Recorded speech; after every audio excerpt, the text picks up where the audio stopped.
yomb mais ragal Ousmane dina leen jëf. dëgg la merci beaucoup Bara professeur ëllëgu gars yi ak réew mi ñu leen dénk nii ak seen compagnon. waaw man daal xam naa réew mi daal de toute façon personne n'a jamais vu un état que ce soit au microscope wala à l'œil nu personne n'a jamais vu un état. L'état c'est un symbole, c'est une représentation imagée que les individus se font des institutions et des personnes qui l'incarnent. Donc nit ñi même bu ñu demee la représentation de l'État reste toujours droite et avec ses caractéristiques. ñoom ñaar bu ñu commencé dootoo dégg Sonko wala Diomaye monsieur le président ngay dégg su fekkee Sonko premier ministre la monsieur le premier ministre foofu amatul Sonko amatul Diomaye parce que État dafa am nu muy fonctionner mooy incarner institution bi. Sonko peut choisir dana man kat bàyyil ma bañ a dugg ci gouvernement bi ma bàyyi la nga doxal. même pour le mettre à l'aise. dégg mën na choisir loolu. c'est une supposons léegi Ousmane Sonko nekk dans le gouvernement baal ma di professeur yow war ma laa dog borom xam-xam bi wax kenn ko dog léegi Bassirou Diomaye Faye wala def remaniement wala war a dàq sax Ousmane Sonko parce que dégg na ko benn ministère mu gis ne Ousmane Sonko doxalul mais nga foog ne du am benn redevabilité boo xam ne yow nga war a dàq ki la fal. maanaam kii tax nga am pouvoir mën a daaxaate bu nu wax ne gannaaw yàlla nga mën a def décret mën a daaxaate kii tax yow nga mën a am pouvoir boobu yow nga ne kooku ngay daax. waaw beneen exemple bi ci exemple bi nga joxe mooy nga waa ji nekk ministre yow nga nekk président de la république mu dem lijjanti benn dossier ak benn marché ñëw nga war koo approuver nga ne ko bii duma ko signé. nga nekk moo la fa teg. wala beneen bi mooy mu def lu baaxul ngay jéem a sàmm ba yow doo ko fa dindi. nga rey ñu boobu nga rey ñu. ñetti exemple lañu noonu. professeur kon finalement waaw léegi nag lu ngeen di laaj léegi. ah léegi yéen lu ngeen di laaj. kenn du dàq sa chef nga bëgg a laaj sociologiquement da ñaari nit bu ñu àndee ba kenn ki yàkkal moroomam ki ñu yàkkal sociologiquement am na fi du daan kooku teel sa loxo. donc léegi loolu exemple tëb bi bu dugal sa loxo su ndab bi. waaw donc léegi d'abord un premier ministre ne s'immisce pas dans des marchés. bay indi ay dossiers avec président de la République. non beneen ministère la ñu wax pas le premier ministre ki dafa wax ministre mu nekk ministre rek ma ne ko mu nekk ministre tutelle nangam. man je parle dans le cas de entre Diomaye ak Sonko. waaw moom laay wax tey mu defoon ko ministre par exemple de l'intérieur. waaw exemple. waaw mu am benn décision fort boo xamante ne le ministre de l'intérieur jël na ko. président bi ne ko non tegal bàyyi du fi amee. le ministre de l'intérieur agit sous l'autorité du premier ministre qui agit sous l'autorité du président de la République. non yow ni mu war a demee nga ñuy wax ni dañuy jëlee initiative. waaw non professeur xam nga nu ñuy waxee nii. non maanaam ni mbir mi war a demee yow noonu nga ñuy wax nii. mais professeur ñun xam nañ ne suñu gouvernement yi fii nu muy demee c'est le président de la République. non Ahmed damay wax loolu parce que heureusement nous avons la chance ñoom ñëpp ay fonctionnaires lañ. li ma xam lañ xam. yooyu amul foofu. mais man dama lay jox cas de figure yi ngeen laaj. Sonko peut choisir ne monsieur le président Diomaye man kat je préfère bàyyi la nga former sa gouvernement man ma dem toog ne au moins observer ba quelque temps su boobaa nekkul ci gouvernement bi bàyyi muy doxal n'est-ce pas. deuxième option bi Diomaye ne ko je veux que tu sois le premier ministre mais xam nga esquissé nañ dara foofu le premier ministre qui est responsable devant l'Assemblée et qui définit la politique de la nation comme ça se fait en France bu ñu la xasee nommé premier ministre. tu es redevable devant l'Assemblée mais tu es responsable de la politique tamit parce que yow yaa ko définir soo lajjee dañ lay dàq moo tax France ngay gis toujours premier ministre ñu ne dindi c'est pas le cas au Sénégal c'est le président qui définit la politique dénk la ko donc su échecgee moom moo échec deuxième cas de figure boobu xam nga mën na am Sonko nekk président de la République Diomaye nekk président de la République Ousmane Sonko nekk un premier ministre avec des pouvoirs renforcés c'est-à-dire responsable devant l'Assemblée et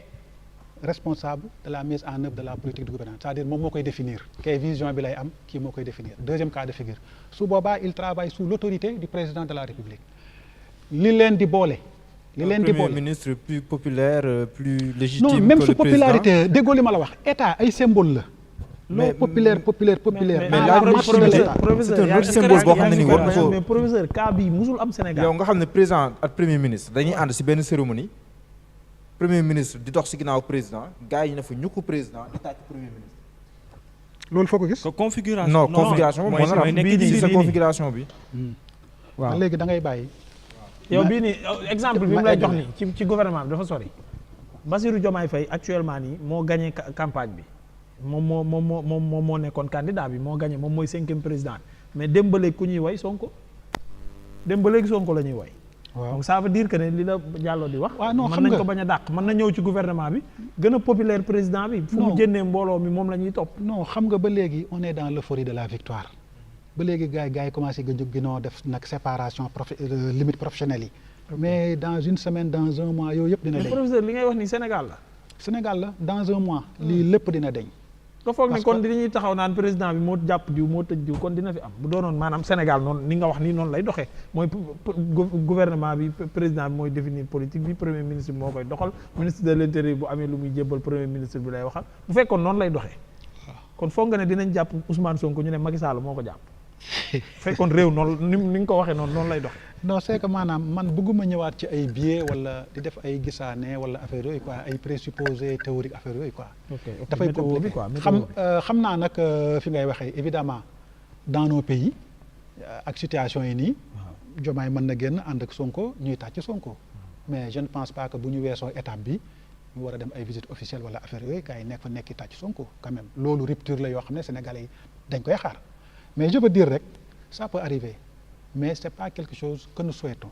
mais dama ne la bu ñu demee ba ñu nangu ne Diomaye est le président de la République te nekk na ko Ousmane Sonko choisir nekk un premier ministre responsable devant le Parlement et responsable de la définition de la politique de l'État su boobaa il est responsable ñoom ñaar li leen di boole c'est un ordre protocolaire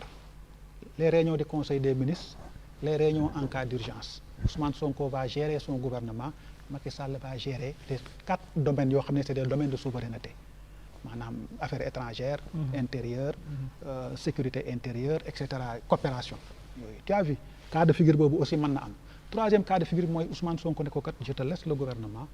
mais je peux gérer une institution su boobaa il n'est plus sous la tutelle du président de la République yaa ngi dégg 3 figures yooyu moom moo mën a am yooyu yëpp nag bu ci mën a am man am naa yaakaar ne dinañ ci génn parce que c'est des fonctionnaires déjà qui ont la pratique yaa ngi dégg des fonctionnaires qui ont la pratique xam nañ comment fonctionne l'État xam nañ lan mooy les règles professionnelles à respecter xam nañ quelle est la distance professionnelle et protocolaire à respecter entre un président de la République et son premier ministre yaa ngi dégg donc man côté boobu vraiment tiituma si yeneen yi leen di dab nag les perspectives mooy li ñëpp di xaar un gouvernement de 20 ministres au maximum 20 maximum des appels d'avis et d'offres pour les postes de direction générale de directeurs nationaux et d'agences techniques avis d'appel d'offres on ne vise qu'à la compétence yaa ngi dégg création d'une cour constitutionnelle à la place du conseil constitutionnel création d'un parquet financier pour épingler les fraudeurs n'est-ce pas voilà ce genre de choses-là la séparation entre le parquet et la magistrature c'est-à-dire le président n'est plus ne fait plus partie du conseil supérieur ne préside plus le conseil supérieur de la magistrature yaa ngi dégg des choses comme ça yaa ngi dégg c'est ça qu'on attend ça ce sont les premières lectures en ce qui concerne les marches yi nga xam ne ay yooyu man su ma doon moom dama koy confier à un observatoire des libertés ma jël Moundiaye Cissé Alioune Tine Babacar Fall Gradec ne leen mettez en place cet observatoire lépp luy marche demande de marche ak affaire yooyu yéen a koy gérer alors on va vous adjoindre des fonctionnaires parce que du ma créer de nouveaux postes budgétaires je vais vous affecter des fonctionnaires donc ñett ñooñu société civile boobu ñoom ñooy gérer affaire marche autorisation marche yeeg yooyu le ministère de l'Intérieur ne va s'occuper que de la sécurité mu jeex en ce moment-là tu as décentralisé li des nag c'est le travail pratique man personnellement man approche bi Ousmane Sonko jël dans son programme su ma doon moom du loolu lay def moi je vais adopter l'approche par grappe de convergence dans les 5 ans région bu nekk dinaa la allouer 50 milliards région boo ko def pendant 5 ans mu changé 50 milliards région boo ko dugal pendant 5 ans mu changé c'est automatique les gens vont s'administrer indépendamment ça ngay gérer ay yeneen domaine mais soo bëggee def comme ni fi ñëpp doon def yor un budget di séddale di def fii doo dajal fenn te affaire yi day gën a bari day gën a métti day gën a tar il faut que état mu désengagé wu yenn yi carrément xam nga wut ay yeneen poste budgétaire wut ay yeneen poste de coopération xoolaat nan lay gérer budget bi et cetera mais agir dans les régions ci boppam te booy agir dans les régions tu mets en avant le gouverneur qui va gérer le développement régional loolu mooy grappe de convergence tey Kaolack gii boo doon def chaque année nga dugal fa 5 milliards avant 5 ans yi di def Kaolack changé yow nga génn nga leen yéen seen waaw de seen planification ak seen yooyu yéen a koy def yoonu état central nekkatu ci